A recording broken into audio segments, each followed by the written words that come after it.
அனைவருக்கும் வணக்கம். இது சாரதி லா ஸ்டடீஸ். சாரதி லா ஸ்டடீஸில் பிஎஸ்சியில் நம்ம அடுத்ததாக பார்க்கக்கூடிய மிக மிக முக்கியமான கான்செப்ட் இந்த அட்மிஷன். இதற்கு முந்தின வீடியோ பார்த்தீங்கன்னா கன்ஃபெஷன் பார்த்தோம். இப்போ நம்ம அட்மிஷன் பார்க்க போகிறோம். அட்மிஷனுக்கும் கன்ஃபெஷனுக்கும் ஒரு நூலிழை வித்தியாசம் தான். இரண்டும் பார்த்தீங்கன்னா ட்வின்ஸ் மாதிரி. ரெண்டும் பார்க்குறதுக்கு கேட்குறதுக்கு ஒரே மாதிரி இருக்கும், ஆனால் டிஃப்ரெண்ட் இருக்குது. அந்த டிஃப்ரெண்ட்டை மட்டும்தான் நம்ம பார்க்க போகிறோம்.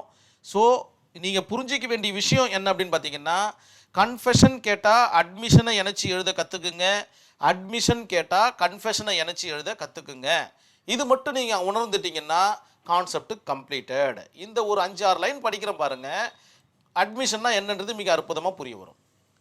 ஒரு நபர் தனக்கு தெரிந்த உண்மைகளையும், அதே மாதிரி தான் ஒரு நபர் தனக்கு தெரிந்த உண்மைகளையும் கன்ஃபெஷன்லையும் பார்த்தோம்.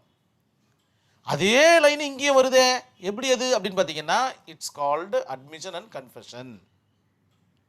ஆனால் ரெண்டுமே நாட் ஈக்குவல்னு சொல்லிட்டாங்க. அதை நம்ம டிஸ்கஸ் பண்ணி ஆகணும் இல்லைங்களா? பண்ணிடுவோம். ஒரு நபர் தனக்கு தெரிந்த உண்மைகளையும் அல்லது தனக்கு எதிராக உள்ள அனைத்து பொய்களையும் பற்றி நீதிமன்றத்தில் விரிவாக எடுத்து கூறுவது அட்மிஷன் ஆகும். அவருக்கு தெரிந்த உண்மைகளையும் அல்லது அவருக்கு எதிராக புனையப்பட்ட அந்த பொய்களையும் பற்றி விரிவாக எடுத்து கூறுவது பார்த்தீங்கன்னா அட்மிஷன். இந்த இடத்துல ஒன்று நீங்கள் புரிஞ்சிக்க வேண்டிய விஷயம் என்னென்னா, அட்மிஷனில் இருக்கிறவங்க குற்றவாளியாக இருக்க வேண்டிய அவசியம் இல்லை, அவ்வளோதான் மேட்ரு. ஆனால் கன்ஃபெஷன் கொடுக்கிறவர்கள் குற்றவாளியாகத்தான் இருக்க வேண்டும் என்பது தான் மேட்ரு. இந்த ரெண்டு விஷயத்தை புரிஞ்சுக்கிட்டிங்கன்னா கன்ஃபெஷனுக்கும் அட்மிஷனுக்கும் இருக்கிற வித்தியாசம் உங்களுக்கு புரிஞ்சிடும். சரி, சுருக்கமாக ஒரு நபர் நான் செய்தேன், என்னிடம் கடன் உள்ளது, என் கையெழுத்து அப்படின்னு ஒப்புக்கொள்கிறாருன்னா அவருக்கு எதிராக உள்ள அனைத்தையும் ஒப்புக்கொள்ளும் கூற்று பார்த்தீங்கன்னா அட்மிஷன் ஆகும். அல்லது கடன் கொடுத்ததை நான் பார்த்தேன், அவர் கையொப்பமிட்டதை நான் பார்த்தேன் என்று சொல்வதும் அட்மிஷன் ஆகும். வித்தியாசம் உங்களுக்கு புரிஞ்சிருக்கும். ஒரு எக்ஸாம்பிள் இருக்குது பாருங்க, எடுத்துக்காட்டு. தட் மீன்ஸ் இல்லுஸ்ட்ரேஷன் இருக்குது. ஏ என்பவர் பி என்பவரிடம் ரூபாய் 50,000 கடன் பெற்றிருந்தார். இந்த இடத்துல யார் கடன் பெறுறது? பி கடன் பெறுகிறார். அதற்குண்டான அனைத்து ஆவணங்களும் ஏவிடம் உள்ளது. நீதிமன்றத்தில் ஏவை பார்த்து நீதிபதி கேட்கிறார், பியிடம் கடன் வாங்கியது உண்மையா அப்படின்னு. ஒரு பெரிய ஒரு கொஸ்டின் மார்க் ஒன்று போடுங்க. அதற்கு ஏ அமைதியாக இருக்கிறார். ஏ பார்த்தீங்கன்னா அமைதியாக இருக்கிறார். ஸோ ஆனரபிள் கோர்ட்டில் பாக்ஸில் அமைதியாக இருந்தால் என்ன அர்த்தம்ன்றது உங்களுக்கு நல்லா தெரியும். அவர் குற்றத்தையோ அல்லது ஆனரபிள் ஜட்ஜு கேட்பதையோ ஒப்புக்கொள்கிறார் என்றுதான் அர்த்தமாக கருதப்படும். நல்லா புரிஞ்சுக்கணும். இந்த இடத்துல ஏ அமைதியாக இருந்தால் அந்த 50,000 கடன் வாங்கியது ஒப்புக்கொண்டதாக அர்த்தம். இதனால தான் இந்த இடத்துல ஒரு லைனை ஒன்று எழுதிக்கிங்க. நான் இந்த இடத்துல இதை கொண்டு வர முடியல, இல்லை கொண்டு வந்துடுறேன், நான் பிரிண்ட் அவுட்டில் கொண்டு வந்துடுறேன். நீங்கள் எழுதிக்கிங்க. Silence SILENCE plus contact equal to implied admission எழுதிக்கிங்க. இம்ப்ளைட்னா என்ன? உட்கிணையான அட்மிஷன், அதாவது ஏற்று வாயிலிருந்து வராத வார்த்தைகளுக்கு உண்டான அட்மிஷன் அப்படின்ற மாதிரி நீங்கள் புரிஞ்சுக்கணும்.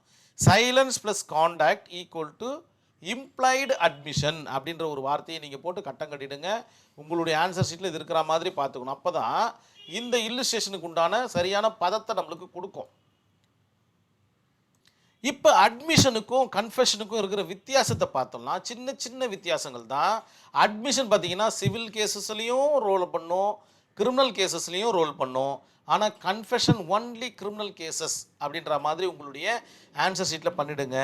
இந்த இடத்துல இந்த பக்காலா நாராயணசாமி வெர்சஸ் எம்பரரில் சொன்ன அட்மிஷன், இந்த இடத்துல அட்மிஷன் ஃபுல்லாக எழுத முடியல, அதனால் சின்னதாக எழுதியிருக்கேன். நீங்கள் ஃபுல்லாக எழுதிருங்க. அதேமாதிரி நாட் ஈக்குவல் டு கன்ஃபெஷன், அட்மிஷனையும் கன்ஃபெஷனையும் ஒன்றா சேர்த்துக்காதீங்க அப்படின்னு இந்த கேஸ் ஸ்டடியில் தான் டிஸ்கஸ் பண்ணுறாங்கன்றதை நினைவில் வச்சுக்கோங்க.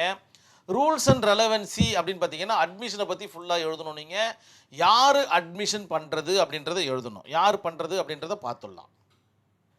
அந்த யார் அப்படின்றதுக்கு உண்டான அர்த்தம் என்னன்னு பார்த்தீங்கன்னா, அது ஏஜெண்ட்டாக இருக்கலாம், அப்படி இல்லைன்னா பார்த்தீங்கன்னா பார்ட்டிஸாக இருக்கலாம், இல்லைன்னா ட்ரஸ்டீஸாக இருக்கலாம், அல்லது பார்ட்னர்ஸாக இருக்கலாம். இவங்கெல்லாம் பார்த்திங்கன்னா அட்மிஷன் சொல்வதற்குண்டான தகுதி படைத்த நபர்களாக இருக்கிறார்கள். அதே போல் செல்ஃப் சர்வீசிங் அப்படின்ற பட்சத்தில் என்ன வருது அப்படின்னு பார்த்திங்கன்னா, தனக்கு ஆதரவாக யாருன்னா ஒருத்தர் அட்மிஷன் கொடுத்தாங்கன்னா அது ரெலவென்சியாக எடுத்துக்கொள்ளப்பட மாட்டாது. அதாவது அந்த பிரச்சனையில் அவர் நேரடியாக சம்பந்தப்பட்டிருக்கணும் அப்படின்ற மாதிரி சொல்கிறாங்க. வென் அட்மிஷன் எந்த இடத்துல அது கொடுக்கப்படலாம் அப்படின்ற பட்சத்தில் ஃபேவர் ஆஃப் ஆப்போசிட் பார்ட்டி. அதாவது இந்த இடத்துல பாருங்களேன், ஆப்போசிட் பார்ட்டிக்கு ஃபேவராக கொடுக்குற மாதிரி இருந்தால் நீ அட்மிஷனுக்கு வா, இல்லைன்னா வராத. ஏன்னா உனக்கு ஃபேவராக நீ என்றைக்குமே உனக்கு ஃபேவராக தான் பேசிப்பேன். ஆனால் ஆப்போசிட் பார்ட்டிக்கு நீ ஃபேவராக பேசுகிற மாதிரி சொல்லக்கூடிய அனைத்து வார்த்தைகளும் அட்மிஷன் அப்படின்ற மாதிரி சொல்லப்படுது. அதே போல் ஓரல் அட்மிஷன் வாய்மொழியாக கொடுப்பது, அதே போல் ரிட்டன் அட்மிஷன் ஒன்று இருக்குது, அதையும் நீங்கள் எழுதிக்கலாம். நீங்கள் ரிட்டன் அட்மிஷன் போட்டுக்குங்க, எழுத்து மூலமாக கொடுப்பது. அதே போல் கன்ஃபெஷன் அண்ட் அட்மிஷன் ரெண்டுக்கு இருக்கிற வித்தியாசத்தை நீங்கள் எழுதிட்டீங்கன்னா இந்த கான்செப்ட் கம்ப்ளீட்டட். இதுலேயும் பார்த்தீங்கன்னா பக்கால நாராயணசாமி வெர்சஸ் எம்பரர் தான் வராங்க. Every admission is not a confession, இதையும் நீங்கள் எழுதிடணும். பக்கால நாராயணசாமி கேஸ் ஸ்டடி உங்களுக்கு பார்த்தீங்கன்னா கன்ஃபெஷன்ற வீடியோவில் தெளிவாக இருக்குது, அதை நீங்கள் நோட் பண்ணிக்கலாம். கன்ஃபெஷனை பற்றியும் டிஸ்கஸ் பண்ணியிருப்பாங்க, அட்மிஷனை பற்றியும் டிஸ்கஸ் பண்ணியிருப்பாங்க. இந்த இடத்துல என்ன சொல்லியிருக்காங்க அப்படின்னு பார்த்தீங்கன்னா, கன்ஃபெஷன் என்பது குற்றத்தை முழுமையாக ஒப்புக்கொள்ளுதல். பக்கால நாராயணசாமியில் டிஸ்கஸ் பண்ண விஷயத்தை நான் சொல்லிட்டு இருக்கேன் நான். அதாவது கன்ஃபெஷன் என்பது குற்றத்தை முழுமையாக ஒப்புக்கொள்ளுதல், அட்மிஷன் என்பது தனக்கு தெரிந்த விவரங்களை கூறுவது அட்மிஷன் ஆகும். இந்த ரெண்டு வித்தியாசம் புரிஞ்சிச்சுன்னா இந்த கேஸ் ஸ்டடி நீங்கள் ஃபுல்ஃபில் பண்ணிடலாம். இதற்கு முன்னாடி இருக்கிற கன்ஃபெஷனில் இருக்கிற மிக தெளிவான ஃபேக்டை எடுத்து இந்த ரெண்டுத்தையும் ஜாயின் பண்ணி எழுதுங்க, உங்களுக்கு தெளிவான ஆன்சர் கிடச்சிரும். கண்டிப்பாக இந்த வீடியோ உங்களுக்கு புரிஞ்சிருக்கும்ன்றத நம்பிக்கை இருக்குது. செக்ஷன் பார்த்தீங்கன்னா 16லேருந்து 21 வரைக்கும் இப்போ பிஎஸ்சியில் டிஸ்கஸ் பண்ணது வாட் இஸ் அட்மிஷன். கண்டிப்பாக புரிஞ்சிருக்கும். நான் இந்த வீடியோவை கம்ப்ளீட் பண்ணிக்கிறேன். நன்றி, வணக்கம்.